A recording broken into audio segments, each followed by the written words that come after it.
Hello everyone, I'm Subir Chakravarti and welcome to Kalpashri Biology classes. Now after monohybrid cross, which I discussed in the first video, here I am with the second video on dihybrid cross. So let's discuss about dihybrid cross today.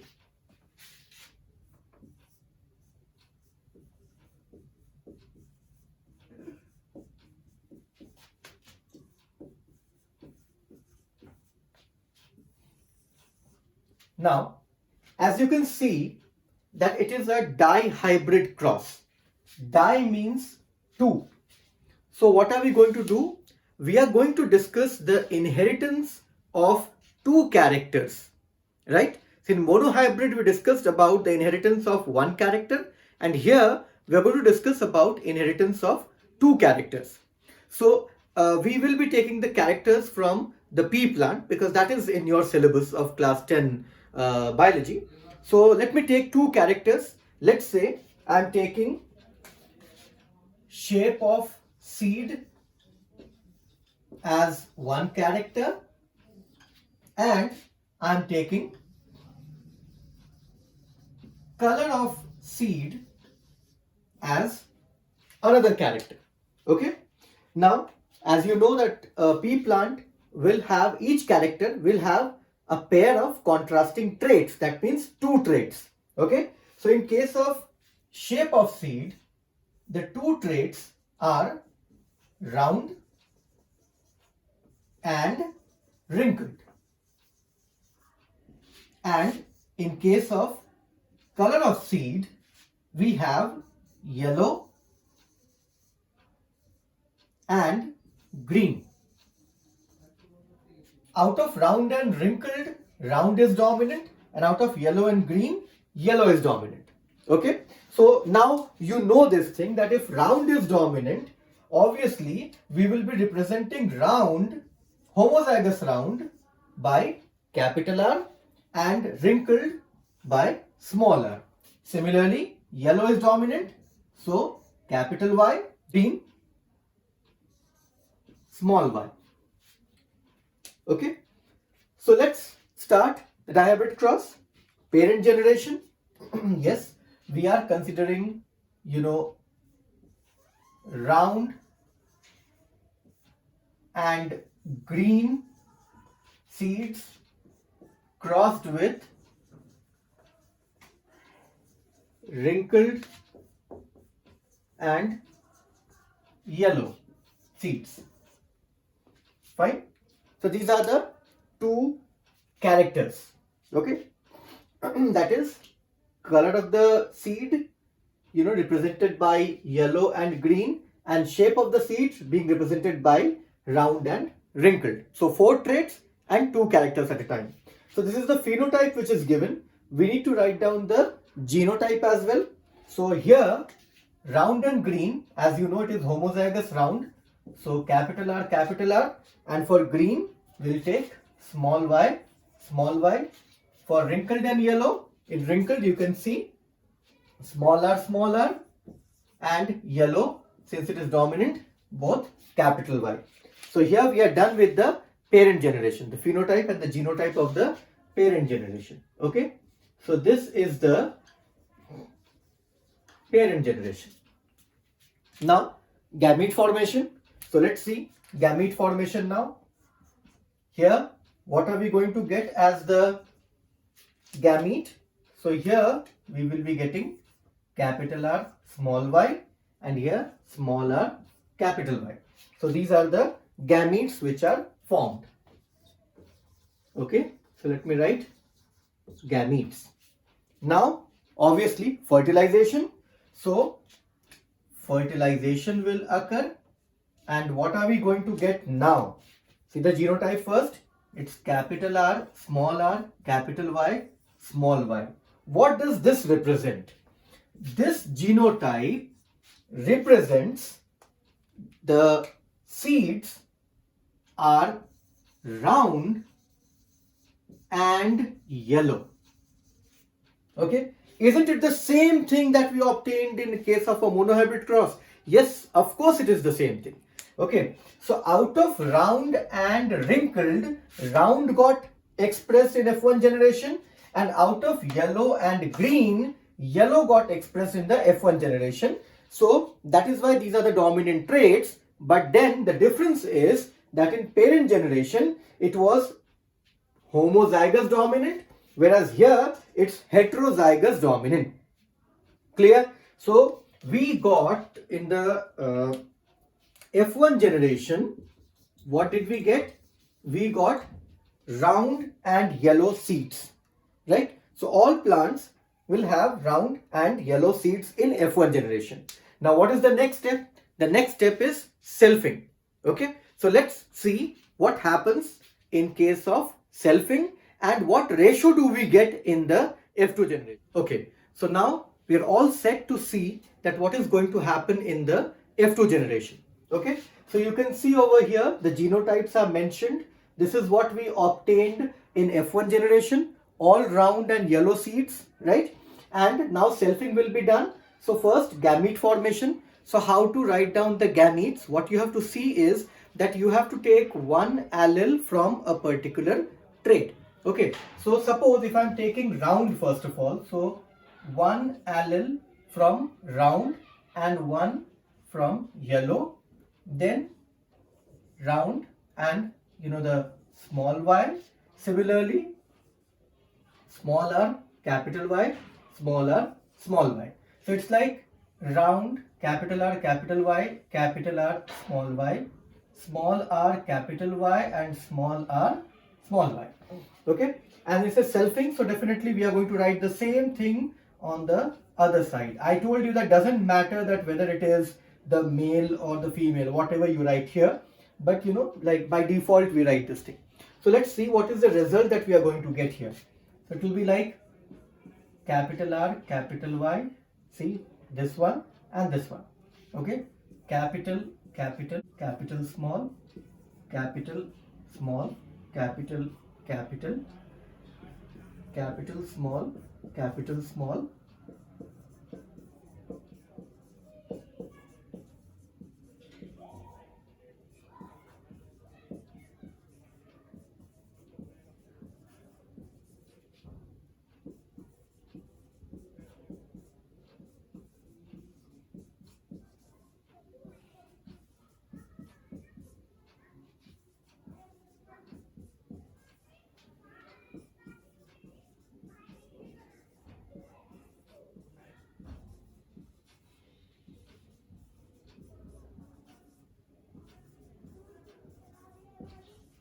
Okay, so these are the 16 we can say genotypes that we are getting. So let's see that what ratio do we get here. Okay, now see, remember one thing, that what happens is that in case of monohybrid cross, there was a possibility of two traits being expressed in F2 generation. Okay, like both the traits which were taken in the parent generation, both gets expressed in case of F2 generation in case of monohybrid cross. Now in dihybrid, since there are two characters, that means 4 traits, so all the possible combinations will be seen in F2 generation. Okay, so how to write down the possible combinations is like we're always going to write the the dominant traits first. Okay, so with round, the dominant being yellow, so we will see how many round and yellow, then round and green, then wrinkled and yellow, and then wrinkled and green. Okay, you have to be a little careful that whenever you are mentioning, you have to ensure that you are writing the, you are taking both the dominant traits in the first place and both recessive in the last place. Second and third, that definitely, like you can either write wrinkled and yellow first, followed by, round and green, or vice versa, the way I have written here. Okay, now let's see that how many round and yellow this combination we have. And here you have to consider both. We are actually seeing the phenotype, right? We're not talking about the genotype, we are just seeing the phenotype in this case. Okay, Now, the first is definitely round and yellow, homozygous, but that doesn't matter. We just have to, in class 10, we just have to discuss the phenotypic ratio in F2 generation. Okay, it's round and yellow. This is also round and yellow. This is also round and yellow.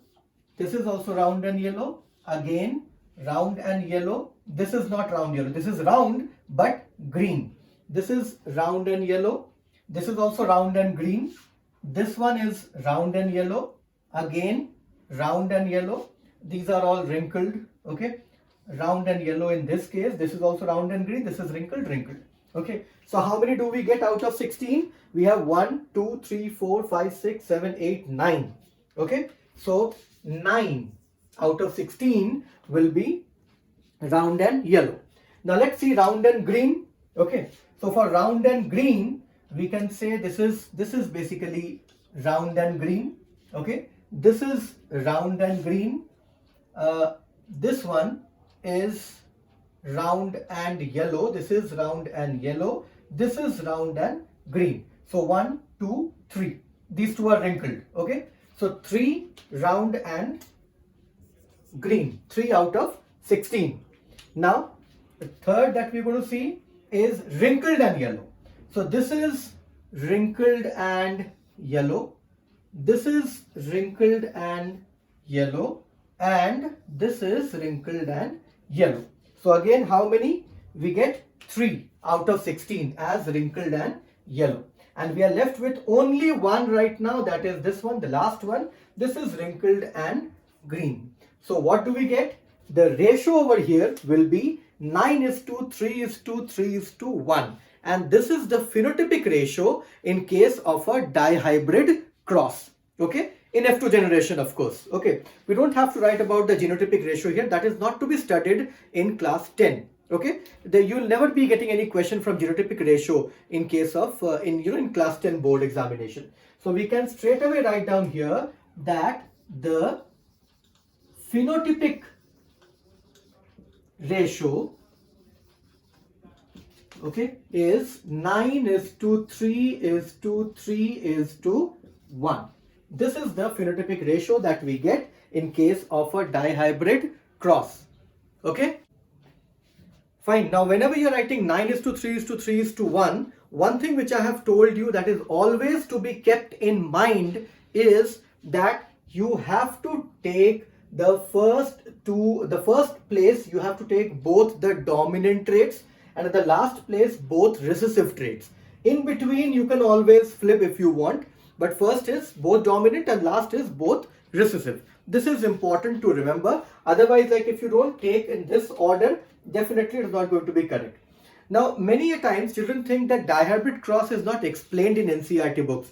Children, remember one thing, that they have already given a figure for dihybrid cross in NCERT, and whatever is mentioned in NCERT, that can be asked in examination.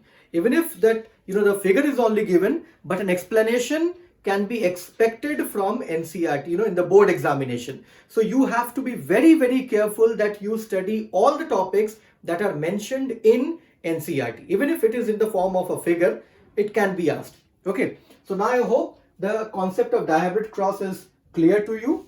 Okay, now one more topic which I want to discuss over here. It's a very important topic. Yes, not much is discussed in class 10, but there's a small paragraph given over there that how do traits get expressed. So let's discuss about it. Okay, so now let's see that how do traits get expressed. Now here I would like to tell you that when we talk about a particular trait, say for example, suppose a character like height.